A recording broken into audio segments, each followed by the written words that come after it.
জাতীয় নির্বাচনের আগে গণভোট সহ ৫ দফা দাবিতে রাজধানীর পুরানা পল্টনে সমাবেশ করছে জামায়াত ইসলামী নেতৃত্বাধীন ৮ দল। রাজধানীর বিভিন্ন স্থান থেকে মিছিল নিয়ে সমাবেশস্থলে জড়ো হয়েছেন নেতাকর্মীরা। বাংলাদেশ জামায়াতে ইসলামী, খেলাফত মজলিস, ইসলামী আন্দোলন, নিজামে ইসলাম পার্টি, বাংলাদেশ খেলাফত মজলিস, বাংলাদেশ খেলাফত আন্দোলন, বাংলাদেশ ডেভেলপমেন্ট পার্টি ও জাতীয় গণতান্ত্রিক পার্টি জাগপা এই সমাবেশের ডাক দিয়েছে। জুলাই জাতীয় সনদ বাস্তবায়নে সাংবিধানিক আদেশ জারি, নির্বাচনের জন্য লেভেল প্লেইং ফিল্ড নিশ্চিত করা, নভেম্বরেই গণভোট আয়োজন সহ ৫ দফা দাবিতে সবশেষ গত ৭ নভেম্বর প্রধান উপদেষ্টা বরাবর স্মারকলিপি দেয় দলগুলো। দাবি আদায় না হলে ১১ নভেম্বর বিশাল সমাবেশের ঘোষণা দেয় ৮ দল। সে অনুযায়ী দুপুর ২টায় সমাবেশ শুরু হয়েছে। এতে বক্তব্য রাখবেন জামায়াতের আমির ডাক্তার শফিকুর রহমান সহ অন্যান্য রাজনৈতিক দলের নেতারা। সমাবেশের আরো খবর জানতে সেখানে আছেন আমাদের স্টাফ করেসপন্ডেন্ট নূর হোসেন। তিনি আমাদের সাথে সরাসরি এই মুহূর্তে যোগ দিচ্ছেন। নূর, সমাবেশের উপস্থিতি কেমন দেখছেন এবং বক্তারা তো বক্তব্য দেওয়া শুরু করেছেন, কি বলছেন তারা?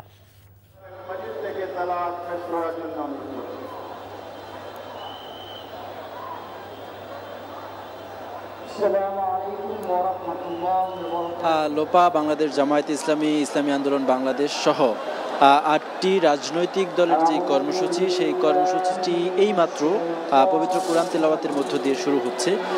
তবে আমরা এখানে আরও প্রায় ২ ঘন্টা আগে থেকেই জামায়াত ইসলামী সহ ইসলামী আন্দোলন বাংলাদেশ, খেলাফতে মজলিস, বাংলাদেশ খেলাফত মজলিস, জাতীয় গণতান্ত্রিক দল এবং ইসলামিক ডেভেলপমেন্ট পার্টি সহ এই ৮টি রাজনৈতিক দলের যে নেতাকর্মীরা রয়েছেন তাদের বিপুল সংখ্যক উপস্থিতি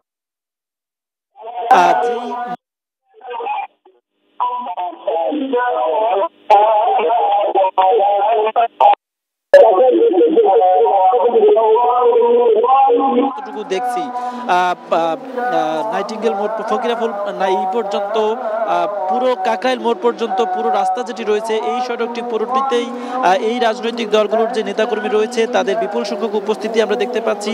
এবং পশ্চিম দিকে সচিবালয়ের পাশে যে রাস্তাটি রয়েছে একেবারে প্রেস ক্লাব পেরিয়ে সুপ্রিম কোর্টের সামনের যে মোড়টি রয়েছে সেই মোড় পর্যন্ত নেতাকর্মীদের উপস্থিতি আমরা দেখতে পাচ্ছি। এবং পূর্ব দিকে বায়তুল মোকাররম পেরিয়ে দৈনিক বাংলার যে মোড় রয়েছে সেই মোড় পর্যন্ত নেতাকর্মীদের বিপুল সংখ্যক উপস্থিতি আমরা আসলে দেখতে পাচ্ছি। এছাড়া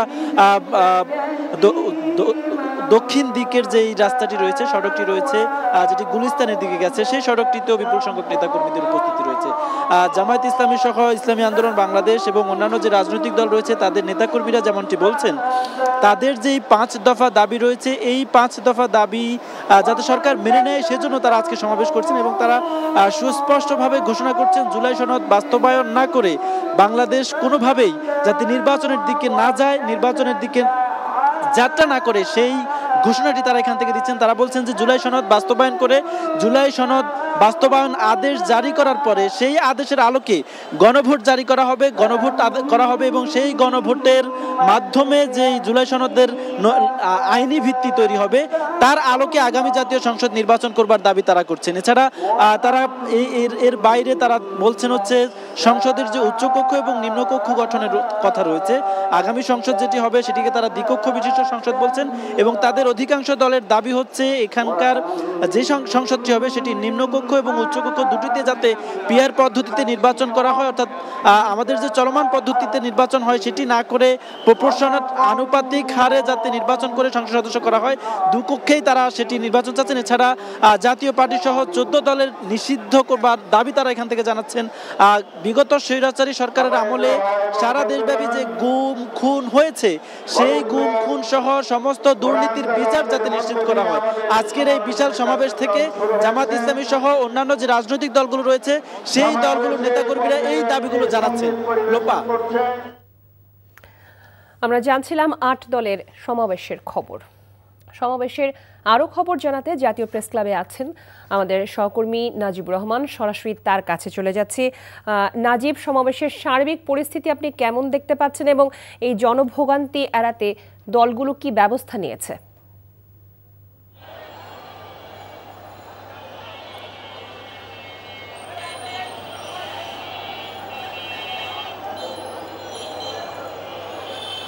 লোপা, আমি এখন আছি পুরানা পল্টন যে সমাবেশ স্থল রয়েছে ইসলামিক দলগুলো, সেই সমাবেশ স্থলের ঠিক একটি প্রবেশ মুখে, সেটি জাতীয় প্রেস ক্লাবে। আপনি নিশ্চয়ই দেখতে পাচ্ছেন পেছন দিক থেকে কিন্তু সারি সারি মিছিল এবং স্লোগানে মুখরিত পুরো চারপাশ, এবং নেতাকর্মীরা কিন্তু তাদের কর্মী সমর্থক এবং ইসলামিক যে 8টি দল রয়েছে তাদের কর্মীরা কিন্তু এখান দিয়েই সমাবেশস্থলে জড়ো হচ্ছেন। দুপুর 1:30টার পর থেকে, অর্থাৎ জোহরের নামাজের পর থেকে কিন্তু এই ঢল অনেকটাই বেড়েছে। আপনি প্রশ্ন করেছিলেন যে আসলে এই জনভোগান্তি এড়াতে দলগুলো আসলে কী ব্যবস্থা নিয়েছে। আমরা দেখেছি দলীয় নেতাকর্মীদের স্বেচ্ছাসেবক হিসেবে তারা এখানে নিয়োজিত করেছেন, এবং স্বেচ্ছাসেবকরা মূলত যান চলাচল যেন স্বাভাবিক থাকে সেই চেষ্টাটি তিনি করছেন। তবে আশপাশের বিভিন্ন সড়ক কিন্তু এই মিছিলের কারণে অনেকটাই বন্ধ। আমরা দেখেছি আশপাশের বিভিন্ন সড়কে যানজট এর সৃষ্টি হয়েছে, এবং বেশিরভাগ যাত্রীরাই কিন্তু ভোগান্তির কথা বলছিলেন। তবে পুলিশ এবং দলীয় স্বেচ্ছাসেবকদের সহযোগিতায় সেই যানজট অনেকটাই কমিয়ে আনার চেষ্টা করা হচ্ছে, এমনটি আমরা দেখছি। এবং যেন জনভোগান্তি সৃষ্টি না হয় সেই চেষ্টাটিও কিন্তু দলীয় নেতাকর্মীরা চেষ্টা করছেন। আমরা সকাল থেকে খণ্ড খণ্ড মিছিলের চিত্র দেখেছি, তবে দুপুর গড়িয়ে যখন সমাবেশের সময়টি দুপুর 2টা, সেই সময় কাছাকাছি চলে আসার সাথে সাথে কিন্তু আমরা দেখেছি যে ঢাকার বিভিন্ন এলাকার যারা সংসদ নির্বাচন করতে যাচ্ছেন তাদের কর্মী সমর্থকরা মিছিল নিয়ে এই সমাবেশ স্থলে চলে আসছেন। এবং শুধুমাত্র ঢাকার সংসদীয় আসনগুলোই নয়, আমরা দেখি যে জেলা পর্যায়ে দক্ষিণাঞ্চল এমনকি উত্তরাঞ্চলে যেসব জেলা রয়েছে সেই দূর দূরান্ত জেলা থেকেও কিন্তু নেতাকর্মীরা তাদের কর্মীদের নিয়ে ঢাকায় চলে এসেছেন, এবং ঢাকায় এসে দুপুরের জোহরের নামাজের পর কিন্তু তারা মিছিল নিয়ে এই পুরানা পল্টন সমাবেশ স্থলে জড়ো হচ্ছেন, এমনকি আমরা চিত্র দেখছি।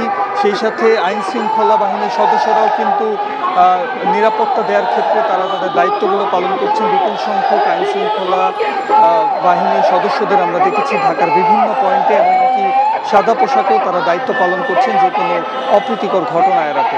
তো এই ছিল আমার কাছে সর্বশেষ লোপা।